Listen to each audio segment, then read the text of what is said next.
kotela nzambe maboko applaudissez tout le Seigneur. Dites amen. Amen. Ya solo moto ezali omoni moto na nzambe moto eza komona ke nzambe aza kati na biso tala moto toza kotoka kotranspire mpo tona nzambe aza na esika oyo. Emmanuel parmi nous aza na kati na biso ndeko na katikati ya moto oyo toprofite tobeninga mosali na nzambe yaleka liboso mpona kosakola biso liloba ya nzambe tobeta maboko makasi mpo na nzambe betela nzambe na yo maboko moko.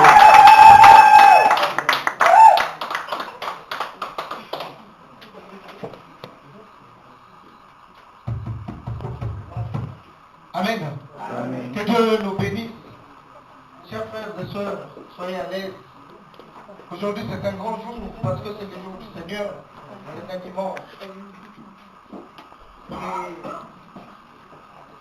je voudrais remercier d'abord Dieu pour sa présence dans ce lieu.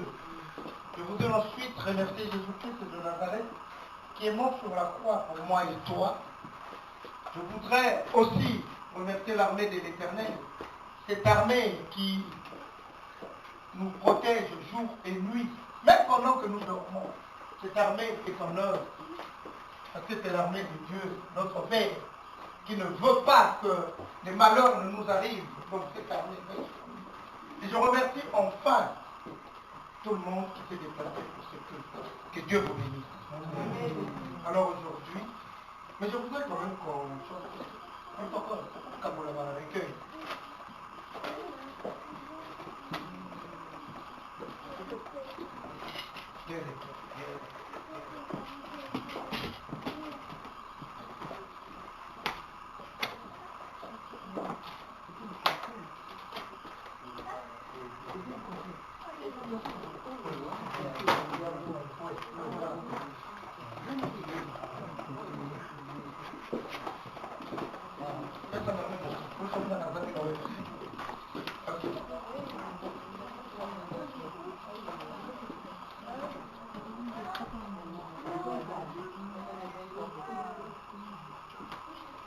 Nous allons directement à la chanson 24.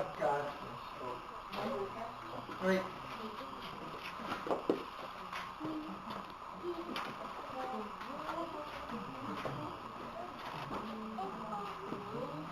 On y est?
Amen. Ça, c'est toi qui as la preuve. Ok. Alors, aujourd'hui, nous allons partager sur des gens qui se sont moqués de Dieu. Parce que nous étions en train de parler de la repentance. Amen. Il y a des gens qui ne voulaient pas se repentir. Ils se sont entêtés. Mais en introduction, j'ai deux versets pour vous. D'abord, Ézéchiel 18:32, qui peut le lire. Dieu ne veut pas que l'homme meure. Dieu veut que l'homme se repentisse. Mais, quand l'homme a ce temps-là, le laps de temps que Dieu nous donne entre nos péchés et la repentance, nous considérons Dieu comme un faible. Ézéchiel 18:32, que quelqu'un me le dise. Ézéchiel 32. Car je ne désire pas la mort de celui qui meurt, dit le Seigneur, l'Éternel. Convertissez-vous donc et vivez. Amen. Dieu veut que nous ayons la vie. Dieu veut que nous ayons la vie. Il nous conseille d'avoir la vie dans Deutéronome 35 à 20. Il nous dit, je vous donne la vie, la mort et les mal, la vie et le bien. Choisis la vie. Mais je vous répète que le genre, entre le temps que Dieu nous laisse pour nous repentir, et donc entre le temps où nous commettons de fautes de péché et le temps que Dieu nous laisse pour nous repentir, nous pensons que Dieu est faible. Mon frère, Dieu n'a jamais été faible. Amen. Dites Amen. Amen. Je voudrais que vous soyez courageux, même dans des enseignements rudes, difficiles, crus. Amen. Amen. Et en introduction encore, on va lire Romains 1. Romains 1.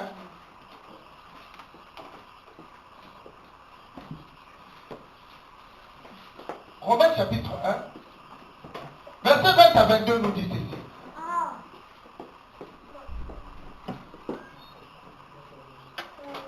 En effet, les perfections invisibles de Dieu, sa puissance éternelle et sa divinité, se voient comme à l'œil nu, depuis la création du monde. Quand on les considère dans ces ouvrages, ils sont donc inexcusables. Car, ayant connu Dieu, ils ne l'ont point glorifié comme Dieu. Et ne lui ont point rendu grâce. La parole de Dieu, il faut demeurer. Parce que Jésus-Christ lui-même disait, demeurez où? Dans ma parole. On est inexcusable. Aujourd'hui, je suis pasteur. Mais si je commence à chercher les femmes d'autrui, vous pensez que Dieu va me laisser? Dieu n'est pas un jouet, comme certains le pensent. Il est Dieu. Et il n'est même pas un homme. C'est un esprit. Et il est très puissant.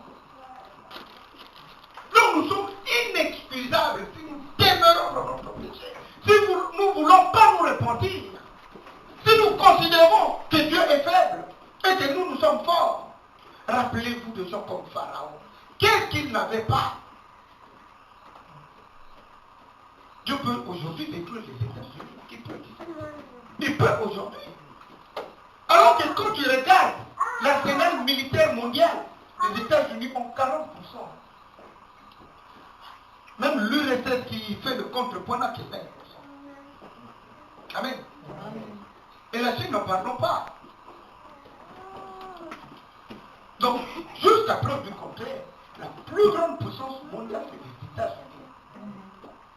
Même si économiquement ils sont un peu faibles, mais la puissance ne dépend pas seulement de l'économie, ça dépend de plusieurs facteurs. Je vais vous faire parenthèse, mais pour vous dire que Dieu peut détruire même les États-Unis aujourd'hui. Il y a des gens ici, mais regardez ce qui se passe aux États-Unis. On appelle ça quoi? Les ouragans. Oui.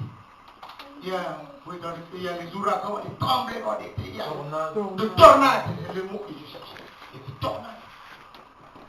Dans plusieurs États, Dieu est puissant, mes frères. Nous sommes inexcusables parce que nous connaissons Dieu. On ne peut pas connaître Dieu et ne pas connaître Dieu. Et je vous ai toujours prêché qu'il y a trois sortes de personnages. Il y a le païen, celui qui ne connaît pas Dieu. Il y a le chrétien charnel et le chrétien spirituel. Les chrétiens charnels et les païens iront en enfer. Le chrétien spirituel, il est en ordre avec Dieu, il ira au ciel. Donc le gens qui viennent à l'église, qui montent même à l'hôtel, qui sont apôtres, je ne sais pas tout le grade que vous voulez, mais qui ne sont pas conformes à la volonté de Dieu, qui ne veulent pas faire ce que Dieu veut, et qui est inscrit dans la Bible, qui est la parole de Dieu révélée, ils iront en enfer. Et Jésus-Christ a dit, vous direz que voilà, j'ai fait des miracles en ton nom, j'ai fait ceci en ton nom, j'ai fait cela. La semaine passée, il y a eu beaucoup de miracles ici. Mais si je commets une faute, je pars en enfer. Amen. Amen. Dieu s'en fout et il n'a jamais changé. Et c'est comme ça. Donc nous devons tous nous repentir. nous devons faire un effort pour nous les porter. De quoi? De nos péchés. Et je prêchais encore quelqu'un, je me disais, les enfants d'Israël, ils ont vu le plus grand miracle du monde. Le liquide. Parce que l'eau, c'est une matière liquide. Je ne mens pas, mon ami pasteur. Non. Le liquide est devenu solide. L'eau s'est arrêtée dans la mer Rouge. Amen. Et là, ne demandez pas aux chimistes. C'est plus que la science. Amen. Les histoires de Dieu, ce n'est pas la science. Parce que l'eau, le H2O, classé parmi les liquides. Mais l'eau s'est arrêtée. Pour que les enfants d'Israël traversent. Mon frère, ma soeur, combien de fois Dieu ne fait pas ça pour ta vie?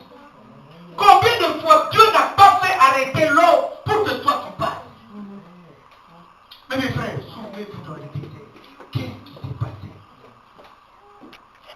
Arrivé dans le désert, j'ai partagé ça avec mon frère, un frère qui est ici, une soeur, une fois passé.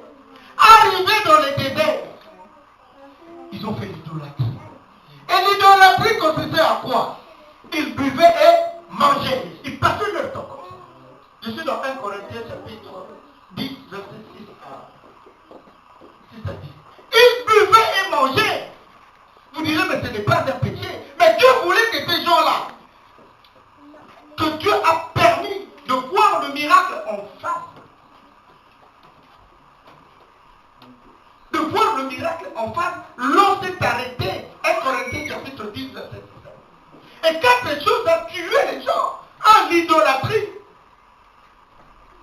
que quelqu'un me le dise, ou alors je vais trouver ces versets. 1 Corinthiens chapitre 10, verset 6, je dis. Or, ces choses sont arrivées pour nous servir d'exemple. Mais aujourd'hui, les chrétiens, oh non, ça c'est eux, ce n'est pas moi. Non! Les choses qui arrivent dans la vie, c'est pour nous servir de quoi? D'exemple. Afin que nous n'ayons pas de mauvais désirs comme ils en ont eu. Ne devenez point idolâtres. Ça, c'était la première faute, parce que je vous ai dit 4. Comme quelques-uns d'entre eux, c'est eux qu'il est écrit. Le peuple s'assit pour manger et pour boire. Puis ils se levèrent pour se divertir. Oui, je dois m'amuser. Je suis encore jeune. Oui, j'ai quelle raison. Amen. Et ils ont été morts. Hein. Dieu a considéré ça comme l'idolâtrie. C'est une grande faute, l'idolâtrie. Et aujourd'hui, nous avons chanté, je veux n'être qu'à toi. Si tu mets autre chose devant Dieu ou avant Dieu, c'est une grave faute. Amen. Amen. Dieu veut toujours être au premier quoi? Blanc. Je voyais encore le prophétie de cette semaine. Dieu dit, dans ce ministère, vous mettez d'abord vous-même. Après, il a dit qui? Non. Toi, tu n'étais pas là. Non. Vous mettez d'abord vous-même. Après, en lui, il était là. D'abord, oui. D'abord vous, vos enfants, et puis vos familles, et puis moi. D'abord Dieu. Et puis Dieu nous a rappelé quelque chose dans le terrain. Il a dit, même Élie a dit à la veuve de Sarepta, moi d'abord. Mais les chrétiens, où sommes-nous? Nous devons nous repentir de beaucoup de choses. Si nous voulons vraiment voir la main de Dieu, nous devons marcher, non pas selon nous, mais selon Dieu. Nous devons marcher selon lui. Et la deuxième chose, après l'idolâtrie, c'était qui quoi? Verset 8. Ne nous livrons point à la débauche, comme quelques-uns d'entre eux s'y livraient, de sorte qu'il en tomba 23 000 en un seul jour. En un seul jour, 23 000. Moi, jusqu'aujourd'hui, je n'ai jamais compris. Quelle miséricorde de Dieu pour nous. Nous sommes tous pécheurs. Je n'ai jamais vu quelqu'un mourir. Amen. Mais pour les enfants d'Israël, rien que pour les publicités, combien tombaient par jour? 23 000, c'était beaucoup. Pourquoi? Parce que Dieu leur a fait voir le miracle. Mon frère, ma soeur, pourquoi nous ne nous répentons pas? Combien de fois Dieu a arrêté l'eau de la mer Rouge pour que toi tu traverses? Mais mon frère, quand tu traverses, c'est là où on se gare. Quand tu traverses, Tu rentres où? Dans les déserts, c'est là où tout le monde. Je venais encore d'exhorter quelqu'un qui n'habite pas en Belgique, en cette matière. Beaucoup de gens, quand ils voient un miracle, ils s'égarent. C'est ça le piège du monde. Après le miracle, vient le désert. Et c'est dans les déserts qu'ils sont morts. Pour idolâtrie, deuxième faute, la pudicité. Troisième faute, c'était quoi?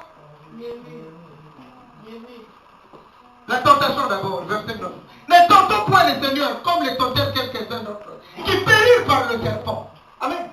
Il y avait des serpents brûlants qui sortaient, qui mordaient les gens. Dieu n'est pas un jouet, mon frère, ma soeur. Il est Seigneur, il est le roi du roi. Nous le chantons chaque jour.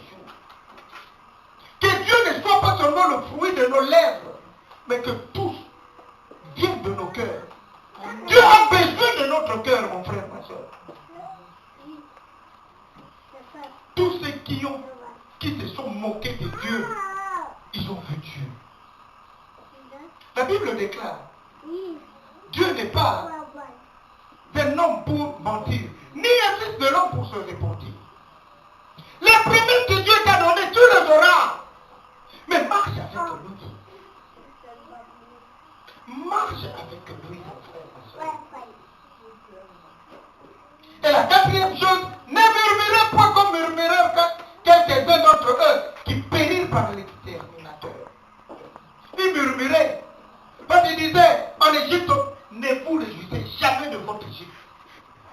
Et ça fait pitié quand je vois même beaucoup de chrétiens dire, quand j'étais dans le monde, j'étais bien. Vous ne regrettez jamais votre Égypte. Amen. Parce que quand vous regrettez votre Égypte, vous regrettez votre certitude. Or, en Christ, vous êtes des hommes libres. Hein? Quelqu'un qui regrette la servitude, il renie la liberté que Dieu lui donne. Ça fait partie des murmures. Amen. Ne murmurez pas. Dieu a un plan pour chacun de nous. Mais il veut seulement qu'on se réponde. Un point est clair. Alors, on va prendre rapidement quelques exemples. La chorale m'a bouffé le temps, mais je ne veux pas vous en bouffer aujourd'hui. Exceptionnellement. Amen. Aujourd'hui, ce n'est pas Mathieu qui va être avec nous. Excusez. Ah, monsieur. Ok. Alors, non. Dieu nous aime tous. Mon frère, tel que tu es, Dieu a un plan merveilleux pour toi, ma soeur. Mais il faut marcher selon lui. Et pour marcher selon lui, il faut s'oublier. Et c'était honteux quand Dieu nous a dit avec des frères et des soeurs qui étaient ici. Dans ce ministère, les gens aiment d'abord eux-mêmes, leurs enfants, leur famille, et puis moi Dieu. Répondons-nous. Répondons-nous. On va aller dans le livre de 1 roi 13. On va voir qu'un prophète, il était mangé par un quoi? Lion. Un prophète. Et ce prophète, Dieu l'avait envoyé à Bethel. Il a fait une bonne mission pour Dieu. Mais il a été rattrapé par le mensonge du monde. Un roi. Voici un homme de Dieu arriva de Juda à Bethel par la parole de l'Éternel. Pendant que Jéroboam se tenait à l'autel pour brûler des parfums, il criait contre l'autel par la parole de l'Éternel et il dit, autel, l'autel, et dit par l'Éternel, voici il naîtra un fils à la maison de David. Son nom sera Josias. Il immolera sur toi le prêtre de haut lieu, qui brûle sur toi le parfum, et l'on brûlera sur toi des ossements d'homme. Et le même jour, il donna un signe en disant, c'est ici le signe que l'Éternel a parlé. Voici l'autel se fondra, et la cendre qui est dessus sera répandue. Lorsque le roi entendit la parole que l'homme de Dieu avait criée contre l'autel de Bethel, il avança la main de dessus l'autel en disant, saisissez-le. Et la main que Jéroboam avait tendue contre lui devint sèche. La puissance de Dieu. La main est devenue caillable. Sèche. Et il ne put la ramener à lui. L'autel s'est fendu. Et la sonde qui était dessus fut répandue selon le signe qu'avait donné l'homme de Dieu. par la parole de l'Éternel. Alors le roi prit la parole et dit à l'homme de Dieu, implore l'Éternel ton Dieu, et prie pour moi, afin que je puisse retirer ma main. L'homme de Dieu implora l'Éternel, et le roi put retirer sa main, qui fut comme auparavant. Amen. Les hommes de Dieu, ce ne sont pas Dieu. Amen. Parce que ce sont des hommes de Dieu. Mais au départ, ce sont des hommes. Ne confondez pas un serviteur de Dieu et Dieu. Beaucoup de gens confondent. Mais Dieu n'agit pas lui-même. Amen. Dieu utilise toujours ses serviteurs. Et voilà, le roi a été sauvé. Mais si vous regardez par la suite, comment le roi a même perdu son pouvoir et tout ça, c'est malheureux. Amen. Mais il a vu un miracle. La main qui était devenue sèche, il a récupéré sa main. Par la prière de l'homme de Dieu. Mais lui-même, homme de Dieu, qu'est-ce qu'il a fait par la suite? On va le voir. Le verset 18 à 24, toujours 13. Il s'était moqué de Dieu. Il a donné son oreille au serpent. Et il lui dit, moi aussi je suis prophète comme toi. Et un ange m'a parlé de la part de l'Éternel et m'a dit, ramène-le avec toi dans ta maison et qu'il mange du pain et boive de l'eau. Il lui mentait. Mon frère, je ne passe pas un jour pour vous dire ruse, séduction et ça va amener à la mort. Si on vous ment, c'est fini. La porte de la mort est ouverte. Faites vigilant. L'homme de Dieu retourna avec lui et il mangea du pain et but l'eau dans sa maison. Comme ils étaient assis à table, la parole de l'Éternel fut adressée au prophète qui l'avait ramené. Et il cria à l'homme de Dieu qui était venu de Juda. Et dit, parle l'Éternel, parce que tu as été rebelle à l'ordre de l'Éternel. Qui disait ça? Non, c'est l'homme qui a menti. Mais maintenant Dieu parle à travers lui. Parce que Dieu peut parler à qui? Parce que tu as été rebelle. Mais qui a fait qu'il soit rebelle? C'est lui. Alors de l'Éternel est que tu n'as pas observé le commandement que l'Éternel ton Dieu t'avait donné. Parce que tu es tout retourné et que tu as mangé du pain et bu de l'eau dans le lieu dont il t'avait dit, tu n'y mangeras point de pain et tu n'y boiras point d'eau. Ton cadavre n'entrera pas dans le sépulcre de tes pères. Et quand le prophète qui l'avait ramené eut mangé du pain et qu'il eut bu de l'eau, il scella l'âme pour lui. 24. L'homme de Dieu s'en alla et il fut rencontré dans le chemin par un lion qui le tua. Il était mort. Amen. Amen. Mais il était mort. Qui l'a induit dans l'erreur? Non, ce n'est pas un faux prophète. Non, c'était un prophète aussi. Mais il était aussi un vrai prophète parce que Dieu parlait à travers lui. Mais il a induit son semblable en erreur. Parce que lui voulait que la gloire lui revienne. Donc tout ce que vous faites pour Dieu, la gloire doit revenir à qui? Voilà pourquoi Dieu nous a dit, ici dans ce ministère, d'abord vous, vos enfants, vos familles et moi. Non. Parce que le type, il a appris le miracle qui s'est passé avec Jéroboam le roi. La main était devenue sèche et le type a prié. Il a dit, oh, le tel s'est fondu et ses fondres s'étaient coupés en deux. Donc c'était 1%. Je dois l'inviter chez moi, je dois manger avec lui. Or le type avait des instructions du Seigneur. Tu ne dois pas manger ni boire pour la mission. Qu'est-ce que Dieu te dit la nuit quand tu dors? Dieu vous parle la nuit. Mais souvent, au nom de Jésus, quand Dieu vous parle, vous l'échappez. C'est courant avec les chrétiens. Mais c'est guidé par quoi? La peur. Les gens ont peur quand Dieu leur parle. Ils voient Satan partout. C'est malheureux. Donc vous voyez ici le prophète, il avait une mission. Et il a bien réussi sa mission. Il était question qu'il rentre sans manger. Et il a mangé chez quelqu'un et il est mort. Faites attention avec les choses de Dieu. Faites attention. Nous devons nous répondre. Nous ne devons pas continuer à marcher selon nous.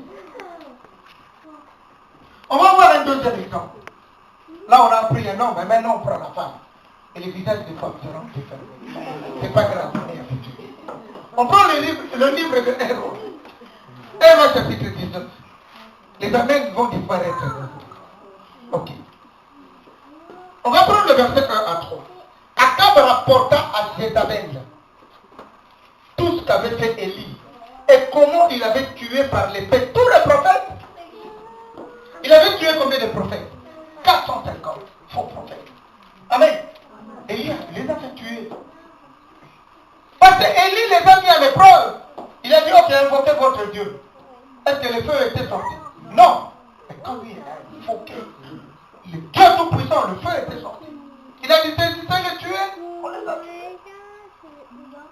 Jézabel envoya un messager à Élie pour lui dire, que les dieux me traitent dans toute leur rigueur. Si demain à cette heure, je ne fais de ta vie ce que tu as fait de la vie de chacun d'eux. Amen. Jézabel voulait se venger. La Bible déclare dans Romains 12, 19, ne vous vengez jamais. Amen. Il faut enlever de votre âme l'esprit de vengeance. Ne jamais se venger. Parce que Dieu ajoute, à moi la vengeance, à moi. Mon frère, si je prends de l'eau dans la cuisine, je viens avec ici, je vous dis, faites-moi de ce eau une matière solide. Vous et moi, on ne saura pas. Mais lui, il l'a fait. Mais si quelqu'un comme ça vous dit, à moi la vengeance, à moi, pourquoi vous voulez vous venger? C'est parfois absurde de voir le raisonnement de l'homme. Dieu dit, vous gardez silence. Je suis dans le livre d'Exode 14. Quand les enfants d'Israël devaient traverser la mer Rouge. Et quand Moïse disait ça, il était sûr, parce qu'il était en contact avec Dieu. Il dit, vous gardez le silence. L'Éternel combattra pour qui? Pour vous. Mais l'homme ne veut même pas que Dieu combatte pour lui. L'homme veut combattre lui-même. Et je venais de vous dire que même les États-Unis, qui ont la puissance militaire, 40% de la puissance militaire du monde, Dieu peut mettre fin à ces théâtres. Comme il a fait. Il a mis fin au théâtre de Pharaon, qui avait 600 chars d'élite, à part le char de l'armée régulière. Et quand la mer s'est divisée, Pharaon comptait sur ses chars. Dieu est plus puissant que les chars. Dites Amen. Amen. Okay. J'ai entendu, c'est peut-être le dernier Amen pour les femmes. On continue. Ok, on continue. Non, vous voyez, Jézabel voulait se venger. Mais vous allez vous venger dans une histoire qui est dans les plans de Dieu. Faites attention, les frères. Faites très attention. Ne vous vengez jamais. Et tout ça, je résume ça en un mot. Hein. Quand je vous enseigne, je vous dis faites toujours quoi? Le bien. Parce que quelqu'un qui se venge, il ne fait jamais le bien. Quand vous faites le bien, vous serez toujours avec Dieu. Mais quand vous voulez prendre la place de Dieu, même il y a certains hommes de Dieu, Aaron et Marie, ils étaient des collaborateurs de qui? De Moïse. Moïse a commis une faute. Il est allé prendre la femme d'un Couchite, une égyptienne. Non, une éthiopienne. Une éthiopienne. Mais eux, ils ont dit, ah, on va l'accuser chez Dieu. L'accusation, ce n'est pas une arme de Dieu. Ou des enfants de Dieu. C'est une arme de qui? Et Satan, c'est la première arme qu'il avait au ciel. Là. Si vous lisez dans Apocalypse 12, 7 à 10, vous verrez. Le verset 10 dit, l'accusateur de nos frères et de nos soeurs, n'accusez pas les gens. Et eux, ils avaient l'occasion pour accuser les gens. Pour accuser leur chef, c'est qui? C'est Dieu. Et comment ça s'est terminé? Qui a attrapé la lettre?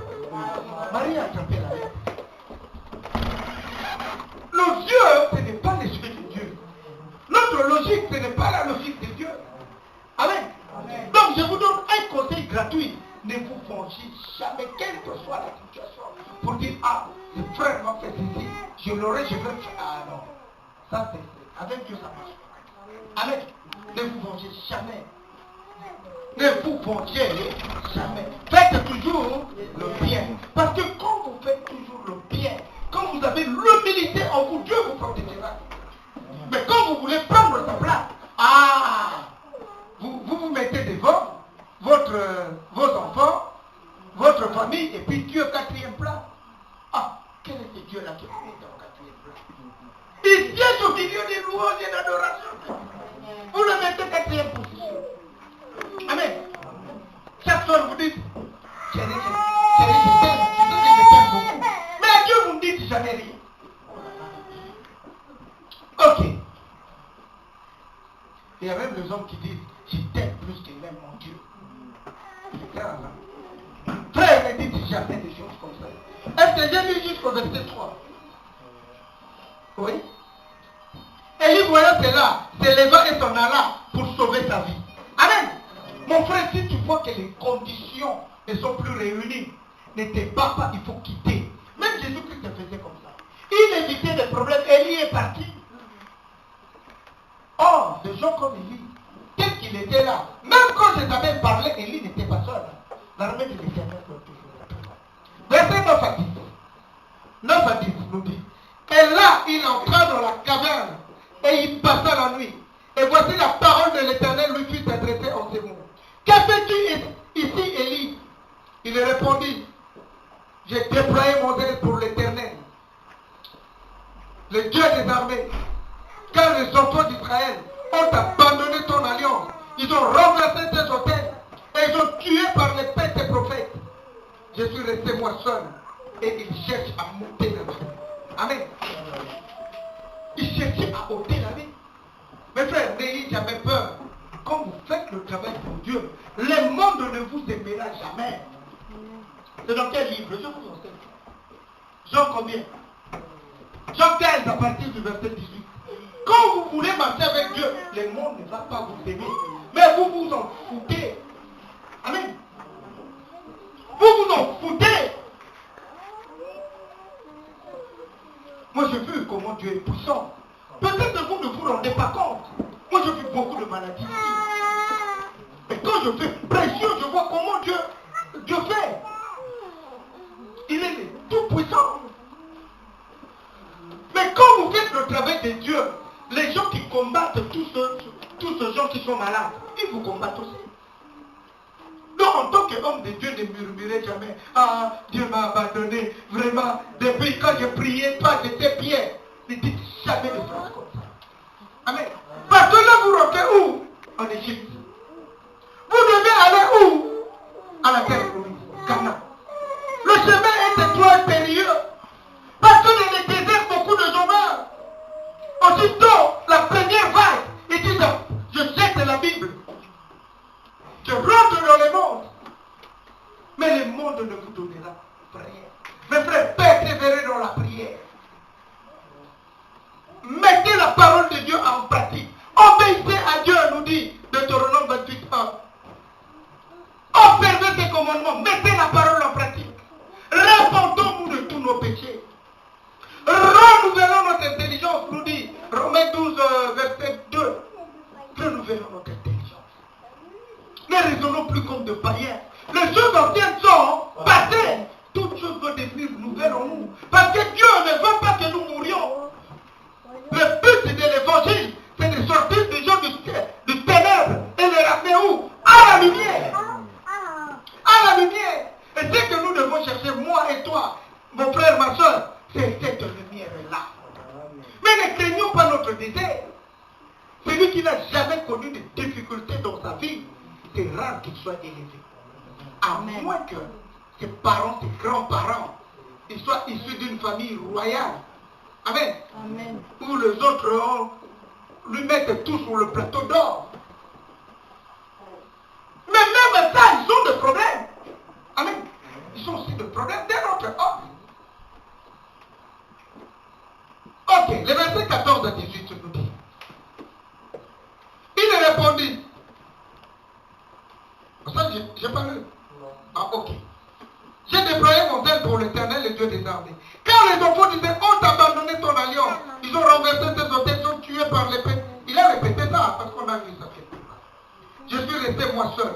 Et il cherche à monter la vie. L'Éternel lui dit, quand tu es en détresse, mon frère, cherche la face de qui? De l'Éternel. Et qu'est-ce que l'Éternel a dit partout? Va, reprends ton chemin par le désert jusqu'à Damas. oindras Hazaël pour roi de Syrie. Amen. Les hommes de Dieu, ce n'est pas n'importe qui. Amen. Mais ils ne sont pas Dieu. Parce que quand eux aussi, les hommes de Dieu prennent la place de Dieu, là ils sont en conflit avec Dieu. De toute façon, je vous dis la vérité, si vous priez chez vous, au nom du pasteur Réveil, ça ne marchera pas. Amen. Il faut dire au nom de Jésus. Il faut prier Dieu au nom de Jésus-Christ. Si vous priez au nom du pasteur Réveil, ça ne marchera pas. Au moins, je vous dis la vérité. Amen.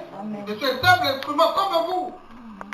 Peut-être que vous êtes plus puissant que moi, mais vous le savez. Ok? On était dans quel verset? 18 maintenant. Non. Ok. 16. Tu oindras aussi Jéhu, fils de Nimshi, pour roi d'Israël. Et tu oindras Élisée, fils de Shaphan, d'Abel Méora, pour prophète à ta place. Amen. Tout est préparé d'avance. Le jour où moi je voudrais mourir, Dieu va m'indiquer qui restera. Il a déjà fait. Amen. Il a déjà fait. Mais je ne dirai pas. Sinon, on va tuer Jésus. Et il arrivera que... Non, on va tuer.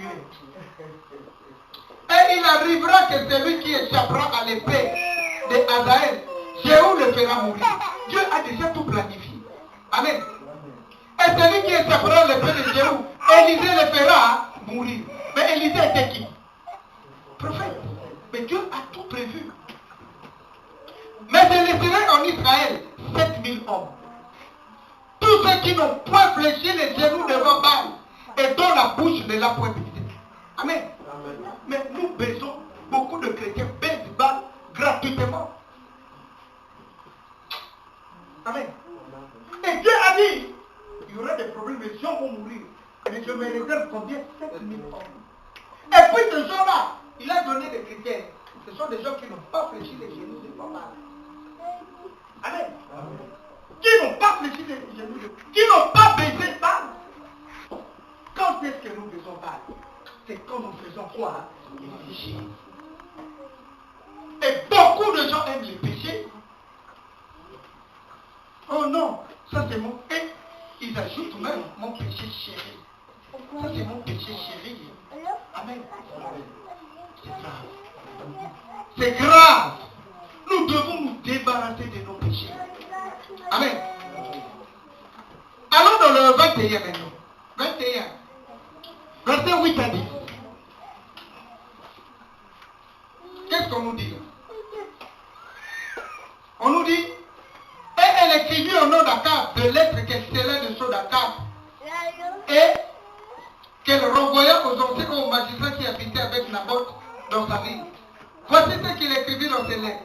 Publiez un jeune, placez Naboth à la tête du peuple et mettez en face de lui 2 méchants hommes qui déposeront ainsi contre lui. Tu as maudit Dieu et les rois, puis menez-le dehors, lapidez-le et qu'il meure. Qui disait tout ça? Parce qu'il voulait des choses de Naboth. Mon frère, si tu convoites quelque chose de ton prochain, tu peux utiliser plusieurs méthodes. Et c'est la méthode. On lui dit, mettez 2 méchants. Comme ça, il n'aura plus la vie. Et la Bible dit même lapidez-le. On devait terminer à quel verset? 10. Ok. Et puis je passe directement de 14 à 16. Et ils envoyèrent dire à Jézabel, Naboth a été lapidé. Oh, quelle joie pour Jézabel.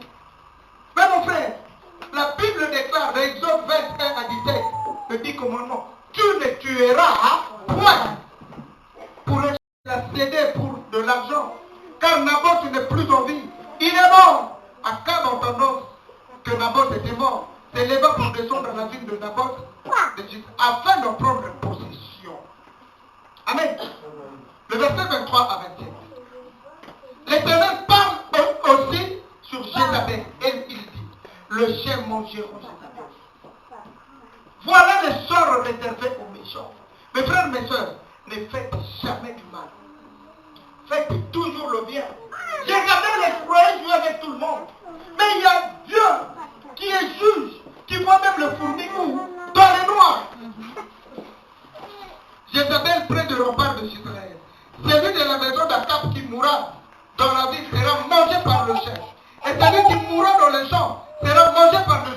ciel. Dieu n'est pas un homme et un fils de l'homme pour se repentir. Mais si entre-temps, le mal est là, et que vous priez, Dieu change la malédiction en quoi?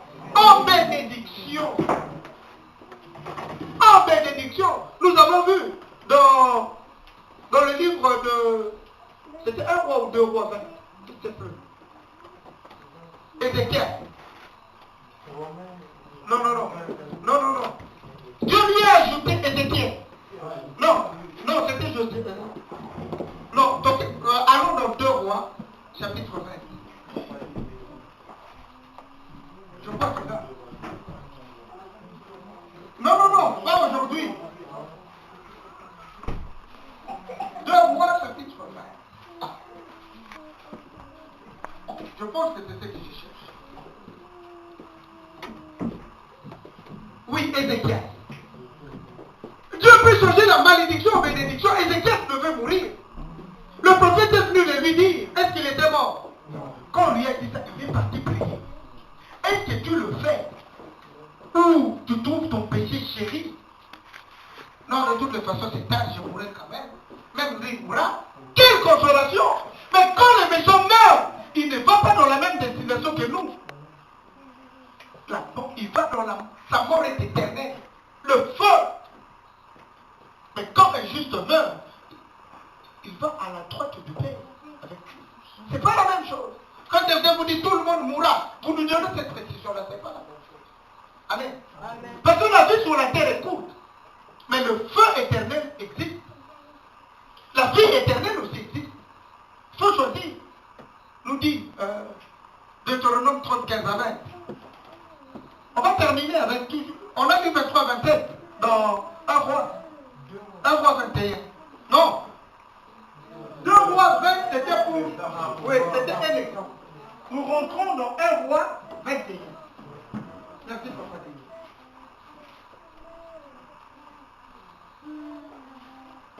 Nous rentrons dans... Oui. 23, 27, on a lu. On était jusqu'à 27. Oui. Maintenant 25. Il n'y a eu personne qui se soit vendu comme un cadre. Oh le roi. Il était vendu par qui? Acheté par qui? Sa propre femme. Amen. Je vais vous décevoir les hommes. Ne croyez pas tout ce que votre femme vous dit.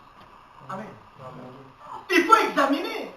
Akab était roi, mais manipulé par sa femme. La femme lui dit d'aller tuer quelqu'un. Mais quand vous tuez quelqu'un, vous direz comment ça fait. Il le fait pour satisfaire à sa femme.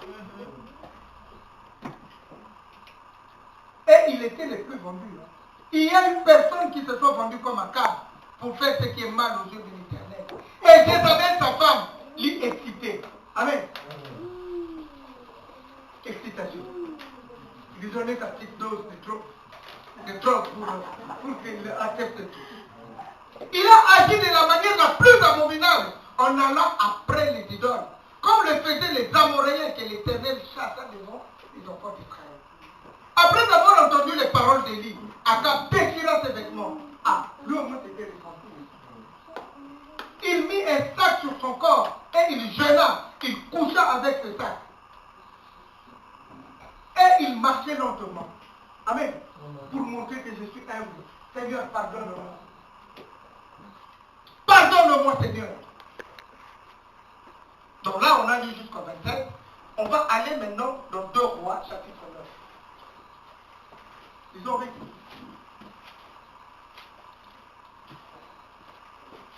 Qui est déjà là?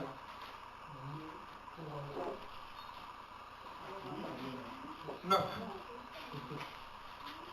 2 rois, chapitre 9. Verset 33 à 37. Oui. Il dit, jetez-le en bas. Oh là là là là. Je commence par 30 pour que vous compreniez. J'ai eu entré dans Israël.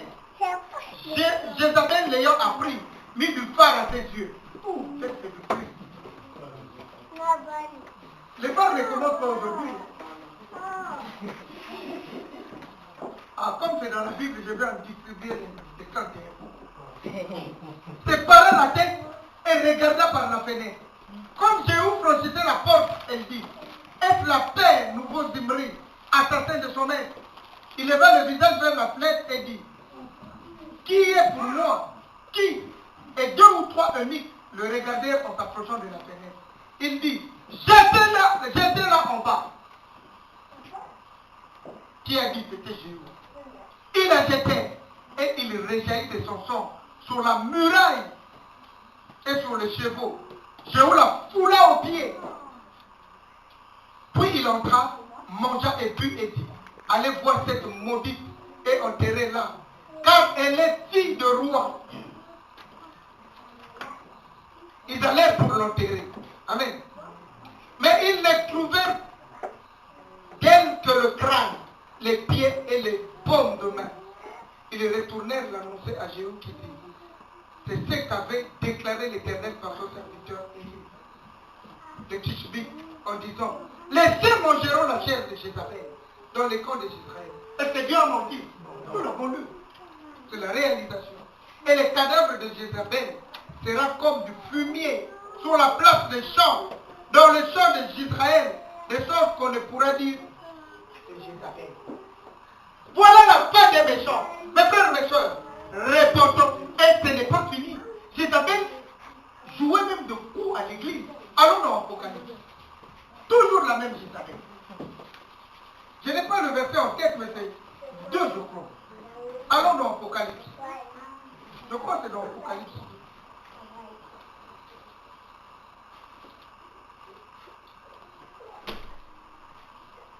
Oh, mais c'est grave. Non mais c'est grave, il y a quelques pages qui manquent ici, c'est grave. Hein?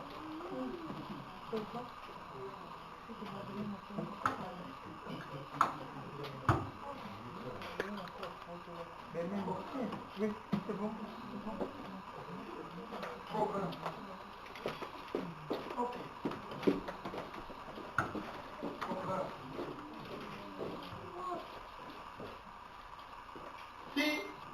Si une page manque ici, on va envoyer Madame la protocole aller chercher une Bible. Elle a vu le moniteur numéro 7. Aujourd'hui,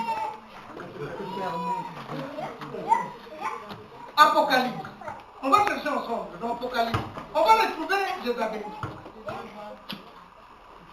C'est dans le verset 2. Chapitre 2. Oui. Ok.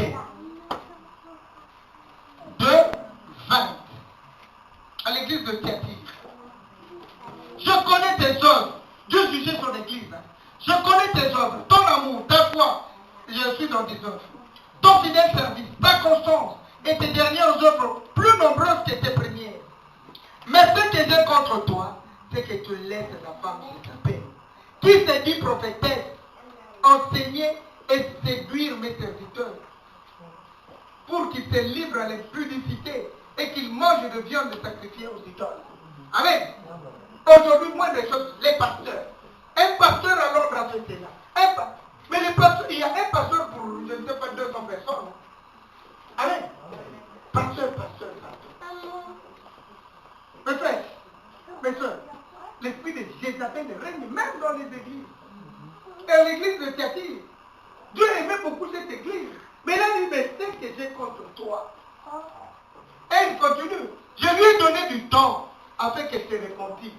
Nous avons vu ça dans Ézéchiel 18, verset 32. Dieu laisse le temps à l'homme. Mais si l'homme ne comprend pas, et souvent qu'est-ce que dit l'homme? Oh non, j'ai déjà fait un accident. Moi je ne meurs jamais. J'en suis déjà au 20e accident. Mais peut-être que tu mourras au 28e. C'est ça le problème avec l'homme.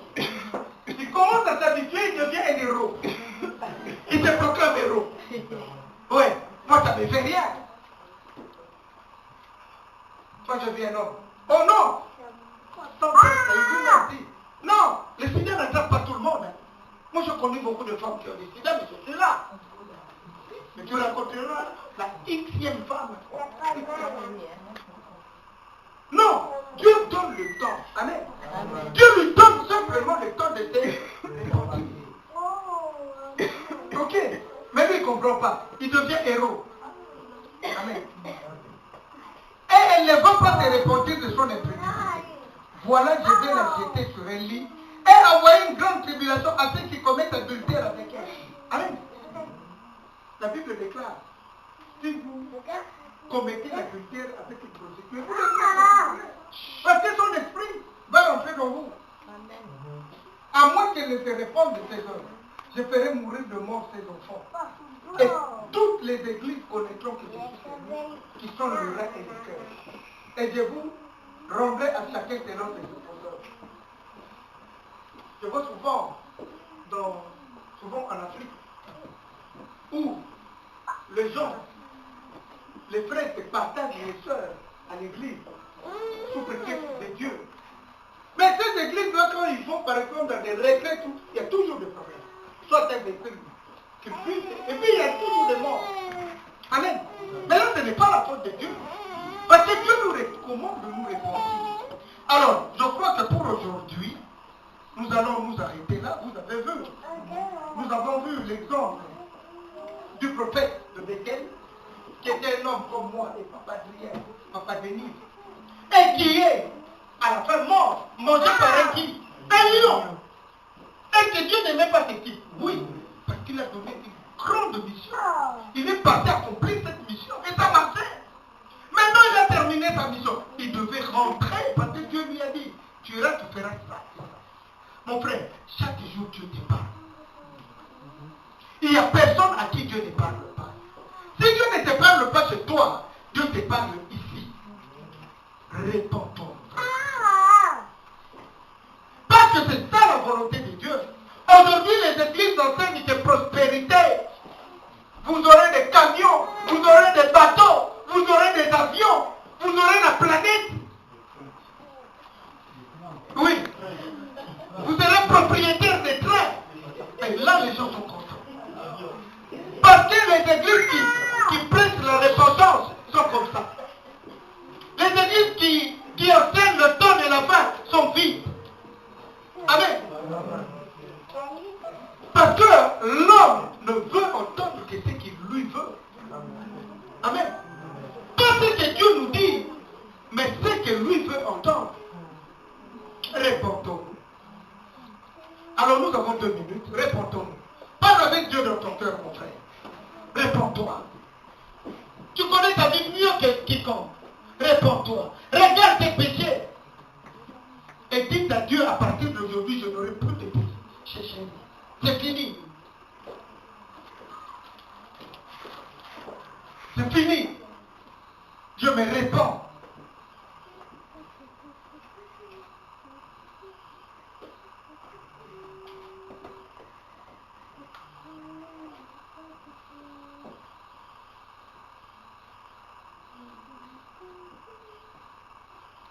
Amen. Nous allons clôturer cette prière ensemble. Répétez après moi. Seigneur Jésus-Christ, merci de m'avoir éclairé ce matin. Dieu est Dieu, tu es 3 fois saint. Père, je sais que tu m'aimes. Moi aussi je m'engage à t'aimer aujourd'hui. Parce que je ne veux pas mourir comme le prophète qui a été mangé par un lion.